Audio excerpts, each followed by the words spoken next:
What ended your lifelong friendship? For me, it was a 1:16 a.m. mistake, a photo meant for someone else, sent to me instead, her lips on his chest. Her message, last night was everything. She has no idea. But before that moment, before the betrayal, the rage, the silence, I loved her. God, I loved her like my own blood. My name is Lena. I'm 35 years old, a bridal hairstylist in Tampa, Florida, and this is the story of how my best friend destroyed my family and how I rebuilt my life from the ashes she left behind. I met Brielle in Mrs. Jackson's third-grade class. She had crooked pigtails and glitter gel pens, and I had a peanut butter stain on my overalls. We were the weird kids, the girls who picked dandelions during recess and gave each other friendship bracelets made of dental floss. We didn't have much in common. Her mom was a nurse who worked night shifts. My parents were barely around, but we clicked. By fifth grade, we were inseparable. Middle school dances, awkward high school heartbreaks, fake IDs in college. Every photo of me from childhood to adulthood had Brielle in it. Somewhere in the background, smiling, holding my hand, laughing with that crooked little smirk of hers. She was there, the night I cried over my first breakup. She was there when my mom missed my graduation. She was the maid of honor at my wedding. I didn't even consider anyone else.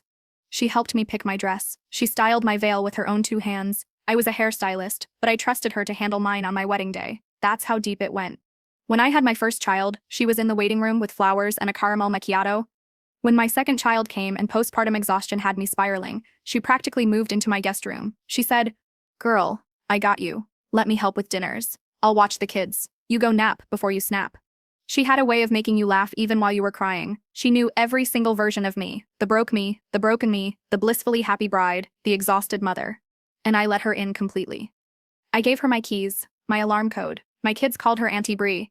She had her own drawer in my kitchen, her own robe in my linen closet.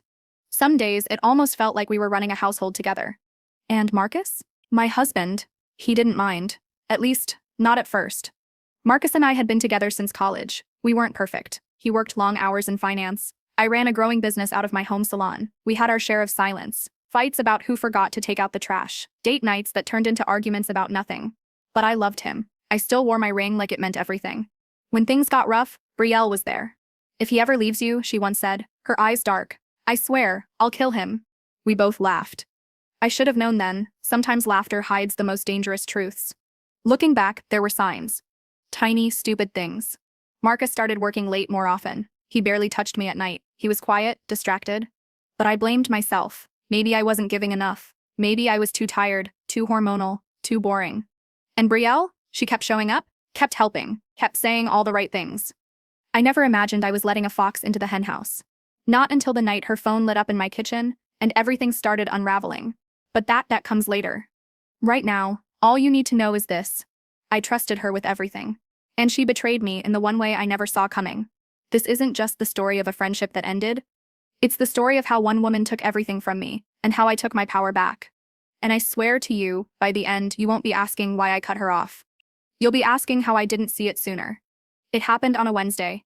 The kids were finally asleep. I was folding towels on the couch, watching reruns of Fixer Upper when my phone buzzed. One new message from Brielle. That wasn't unusual. We texted constantly. Memes, updates, grocery lists, but what popped up on my lock screen didn't make sense. It was a photo. Grainy, dim lighting, but unmistakably intimate. A man's chest, a woman's hand with burgundy nails trailing down his skin. And beneath it, the words, "Last night was everything. You taste better than I imagined." I froze. For a second, I assumed it wasn't meant for me. Probably a misfire, wrong contact. I was even about to joke about it. Until I noticed the freckle on the man's shoulder. Marcus had that same freckle, right under his collarbone. I'd kissed it 100 times. My heart slammed so hard in my chest I could barely breathe. I opened the message fully, clicked the image. My stomach dropped. It was Marcus. I could see his wedding band on the nightstand behind him. And the hand? It had a tiny scar on the knuckle, from a bike accident in 6th grade. I knew that scar, because I cleaned the blood off it myself when Brielle fell in my driveway and cried so hard she threw up. That was her hand. On my husband. I couldn't breathe. My ears were ringing, like someone had set off a bomb in my living room. I stood up too fast and knocked over the laundry basket, towels scattered like fallen soldiers. I stared at my phone, willing it to make sense, willing it to not be what it clearly was. Then, another message. From Brielle. "OMG, wait. I didn't mean to send that to you. Delete, please." No explanation, no apology. Just panic. Guilt. Proof. I dropped my phone like it had caught fire. My hands were shaking so badly I couldn't even pick it back up. I wanted to scream. I wanted to vomit. I wanted to rewind time. But none of that was possible. Instead, I sat there, knees to my chest, rocking like a woman who just watched her life burn down in real time. When Marcus came home, 30 minutes later, I didn't speak. He walked in, loosened his tie, kissed my forehead like nothing had changed. I didn't say a word. I just stared at him, watched his every move, memorized his lies in motion. He poured himself a drink, kicked off his shoes, turned on the game. And I just sat there replaying that image over and over and over again until it was burned behind my eyelids. When he finally noticed how quiet I was, he asked, "You okay, babe?" I nodded. Lied. Just like he had. Because I wasn't ready to confront him. Not yet. No, I needed to know everything. How long it had been going on. Where it started. Why Brielle of all people? I didn't want to fight. I wanted a plan. I stayed quiet that night, and the next, but I started watching them closely. Brielle showed up the next day with a tray of muffins and her usual cheerful voice, like she hadn't blown up my entire world 14 hours earlier. She hugged me. She hugged my kids. She looked me dead in the face and said, "You look tired, girl. Let me take them for a walk so you can nap." I could have slapped her. But instead, I handed her the stroller and smiled. Because I needed time to search her car. And what I found there. That was just the beginning. In the glove box, tucked between a bottle of lotion and a half-used chapstick, was a receipt. A motel receipt. From a place 5 minutes from my house. Under Marcus's name. Date 3 weeks ago. Room 108. Paid in cash. There it was. Black and white proof. Not just a one-time mistake. Not a drunken accident. This was planned, repeated, intentional. I copied the receipt, took photos. Put it back exactly where I found it. When she returned, I smiled and thanked her, let her believe I was still clueless. But inside, I was building a case against the two people I loved most in the world. And I was just getting started. For the next 5 days, I became someone I didn't recognize. Not the stay-at-home mom with messy buns and diaper bags, but something colder, sharper. A woman on a mission. I wasn't just heartbroken, I was awake. I began tracking everything. Marcus's routines. Brielle's visits. The time they disappeared from group events. The way they never stood too close in public, because real cheaters learn from movies. They're careful, slippery. But I was slipperier. First, I bought a cheap burner phone from Walmart. Paid cash, no trace. Second, I ordered a hidden camera clock off Amazon, overnight delivery, one of those nanny cam deals that looks like a black digital clock, perfect for the kitchen. I placed it on the counter facing the living room, where Marcus always took Brielle's calls when he thought I was outside or upstairs. Third, I turned off my Google account's location history and set up a separate iCloud folder where all recordings from the clock would auto-upload. Now, all I needed was time and patience. 2 days later, the clock caught it. Marcus on speakerphone with Brielle. His voice low, soft, too soft. "You're the only one who really sees me, Bri. I don't know how much longer I can fake it with her." Her. That's what I'd become. Not his wife, not Ava, just her. Brielle giggled on the other end, like some teenage seductress in a CW show. "Well, maybe we should stop hiding then. You've been promising me for months. When are you gonna leave her?" He didn't answer. Just sipped something, probably whiskey, and said, "Soon." Soon? Soon? This man was playing chess with my life while I was picking up Legos and wiping spit up. I clenched my fists so tight I left crescent moons in my palms. And then it hit me. He had no idea how close he was to destruction. I started planting little seeds of doubt in his head. "Hey babe, where were you today? You said you were at the office, but your boss called looking for you." The flicker in his eyes? That little twitch of panic? Delicious. Then I turned on Brielle. Subtly, like a true villainess. I invited her over for coffee, made her favorite muffins, and dropped this gem. "Marcus has been acting so weird lately. Distant, you'd tell me if something was wrong, right?" She choked on her drink. Literally coughed into her latte and turned beet red. "Why? Me? I mean, of course, you two are like perfect." Lies rolling off her tongue smoother than honey. But I smiled and said, "That's what I thought." A few days later, I installed a second hidden camera. This one inside a decorative lamp in our guest room. I made up some story about my cousin coming to visit for the weekend, and Marcus didn't question it. Which made what happened next all the more insane. Because Friday morning, Brielle texted me out of nowhere. "Hey girl, emergency. Can you watch Mia for an hour? I need to run to the DMV and my sitter canceled." Mia was her daughter, 5 years old, adorable. Of course, I said yes. But less than 30 minutes after she dropped Mia off, I checked the live camera in the guest room. Marcus. And Brielle. In my guest room, door locked, clothes coming off. She had dropped her child off with me, used her as a decoy, so she could sneak upstairs and sleep with my husband in my house. The rage that washed over me was so complete, I nearly blacked out, but I didn't run upstairs. I didn't scream. I pressed record. Saved the video to 3 separate drives, uploaded it to 2 cloud accounts, emailed a copy to a fake Gmail I'd created just for insurance. If they were gonna play dirty, I'd play smart. That night, I served them dinner. Spaghetti, garlic bread, red wine.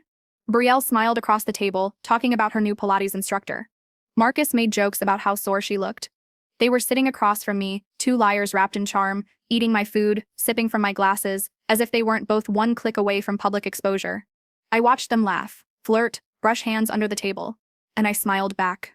Because they had no idea that the storm had already begun. The next morning, I called a lawyer. And the real war started. I didn't sleep that night. My head was spinning with the weight of everything. Alyssa's betrayal, the mystery texts, the threats. By morning, I had one goal: find out who As You really was. I went back through every message, comparing the timestamps, the patterns, and then it hit me. Each message from As You came right after I interacted with Alyssa or someone in her circle. This wasn't some distant stalker. It was someone close. I started texting As You again. Me. Why do you care so much about Alyssa? As You. Because I'm watching the play from the front row, and the actor doesn't even realize the stage is on fire. I stared at that response for a long time. It didn't make sense, unless the person had access to me and Alyssa, someone in both our lives. That narrowed it down. I thought about her brother, her best friend Kayla, her coworker, Jaden, the same guy she'd once denied having any history with. So, I called Jaden's office pretending to be a delivery guy, asked if he was in. No, the receptionist said. Jaden took the week off. He's traveling. Traveling? But I'd just seen his Instagram story posted from our city that morning. Busted. I DM'd him casually. Yo, thought you were out of town? No reply. Message read. No reply. I checked again an hour later. His story was gone. My pulse spiked. I took a risk and called Kayla. Hey, I said, trying to keep it light, you talked to Alyssa lately? Not since the weekend. Why? I hesitated, just wondering if she said anything about Jaden. They seem close lately. There was a pause. What do you mean? You don't know? I baited. She was at his place the night she dumped me. Silence. Then Kayla whispered, oh my god, you're kidding. Nope. Kayla's voice dropped. Okay, listen, I'm gonna tell you something, but you cannot say it came from me. I agreed instantly. She said, a few months ago I saw Alyssa and Jaden at a coffee shop. They were holding hands. She saw me and freaked. Swore it was nothing, but it didn't feel like nothing. My jaw clenched. So she was cheating, I muttered. Kayla lowered her voice even more. That's not all. There's a rumor Jaden had been bragging about some secret app prank he was playing on someone, said it would ruin their relationship and make them paranoid. App prank. Oh my god, was he As You? Had Jaden hacked into my phone? Was he using some mirrored texting app to mess with me in real time? It all made horrifying sense. I hung up and sprinted to my laptop, started scanning for clone apps, permissions, anything, and then under background processes, I saw something I hadn't noticed before. Mirror Me Clone. It had been silently syncing texts for weeks. Jaden was watching. Every message I sent, every reply I got, he'd cloned my phone remotely. I deleted the app and reset my phone entirely, changed every password, logged him out. Then I texted him from a burner app. Me? I know what you did, hope it was worth it. He didn't reply, but an hour later, Alyssa texted me, for the first time since the breakup. Alyssa. What the hell did you say to Jaden? I stared at it, smiled. Then I wrote back, ask him if the stage is still burning. I was done playing defense. It was time to expose them both. And I wasn't going to play nice. I wasn't angry anymore. I was surgical, focused. I didn't want revenge in the heat of emotion. I wanted justice, and I wanted them to feel it unfold slowly, just like I had. Step 1 was understanding how Jaden did it. The clone app wasn't something an amateur could plant without access. That meant Alyssa either gave him my phone, or he took it when I wasn't looking. I remembered one moment, maybe 6 weeks ago. Alyssa had asked to use my phone to call her mom. Hers was dead. That was the only time I'd left it with her for longer than a minute. She handed it back smiling. But now I saw it. That smile was guilt, not love. I opened a private notebook and titled it, Operation As You Timeline of a Coward. And I started collecting everything. Screenshots, dates, app logs, call records, chat transcripts. It wasn't just for me anymore. It was for something bigger. Step 2 was isolation. I didn't respond to Alyssa again. I let her stew. She tried texting 3 more times over the next 2 days. Alyssa. Why are you being weird? I asked you something. Don't ignore me. Fine, be a child. That last one made me laugh. Me, the child, after she let her affair partner install surveillance spyware on my phone? Then Jaden emailed me. Yes, emailed. Professional. As if he were above the chaos. Jaden's J***.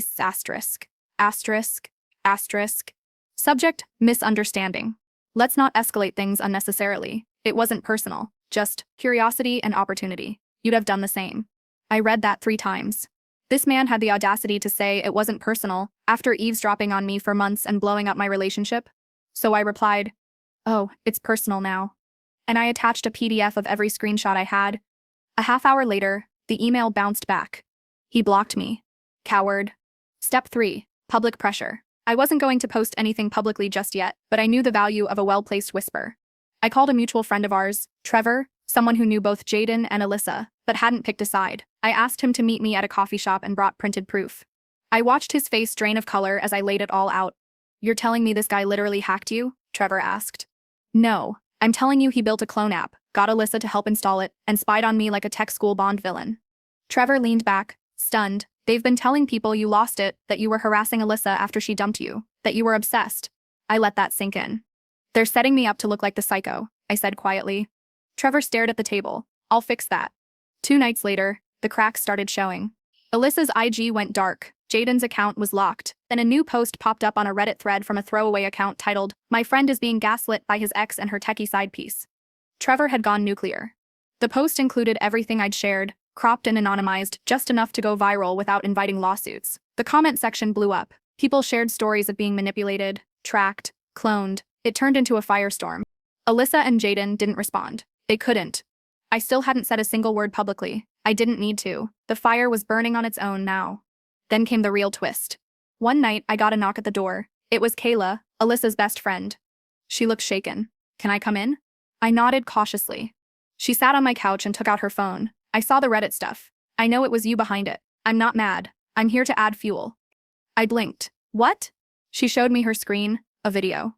It was a screen recording of Alyssa's Notes app, where she had written out message drafts to Jaden, messages that showed she was in on the plan from the very beginning. One note said, "He's gonna break eventually. I'll keep pressing him emotionally. You keep logging the data. This could actually be funny." My stomach twisted. This wasn't just betrayal. It was predatory. Kayla continued, "I backed up her iCloud for her a while ago. She never changed the login. All this time, I've had access. I didn't know what I was sitting on, until now." She handed me a flash drive. "Do what you need to. Just don't tell her it came from me." I nodded slowly. "You just gave me the match." What I had now wasn't just circumstantial. It was evidence of conspiracy. They didn't just cheat. They coordinated psychological warfare. Now it was my turn to burn their house down, brick by digital brick. And trust me, I knew exactly where to start. I didn't sleep that night. Her words, "I found someone else," echoed in my skull like a siren I couldn't shut off, but I wasn't crying anymore. That phase was over. Something darker had taken root. Not revenge. Something smarter, quieter, controlled.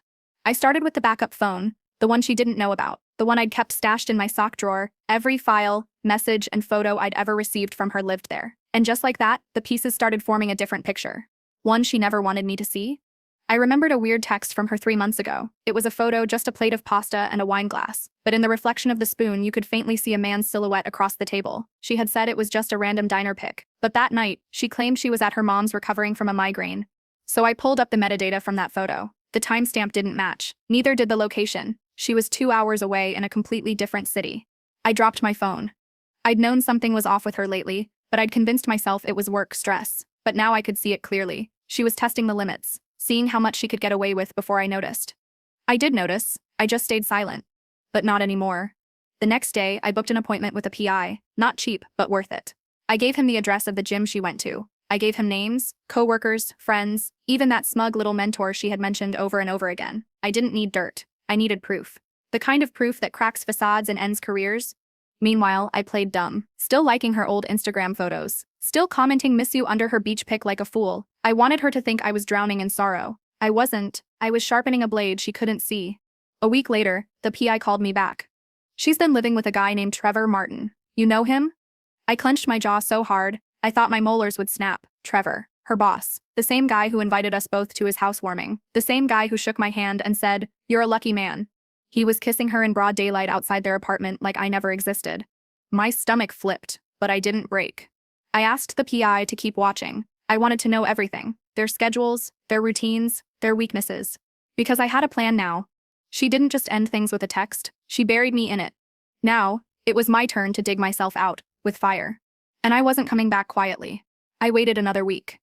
7 long days of pretending. I still sent her text. Hope you're okay. Let me know if you need anything. Meanwhile, the private investigator fed me everything. Photos of them at brunch, video of them leaving a hotel, screenshots of her car parked at his place every single night. But it wasn't just about cheating anymore. It was how easily she erased me, how quickly she replaced me, like I was a coat she outgrew.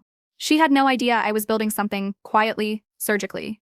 I used her words against her. I created a fake Instagram account and scheduled posts using her tone, her emojis, her voice. I copied phrases she'd used in texts to me, the passive-aggressive ones, the cold digs, the sweet nothings she whispered before stabbing me in the back. And then, I made sure Trevor's wife saw them. Oh, yeah, Trevor was married. That little nugget came from the PI too. His wife Danielle had no idea her husband was shacking up with his subordinate in a new apartment while telling her he was away for corporate retreats. I sent her the full gallery. Photos, locations, dates, even voice notes. No explanation, just this message. Thought you deserved the truth? I did too. What happened next? Well, that's when the real chaos started.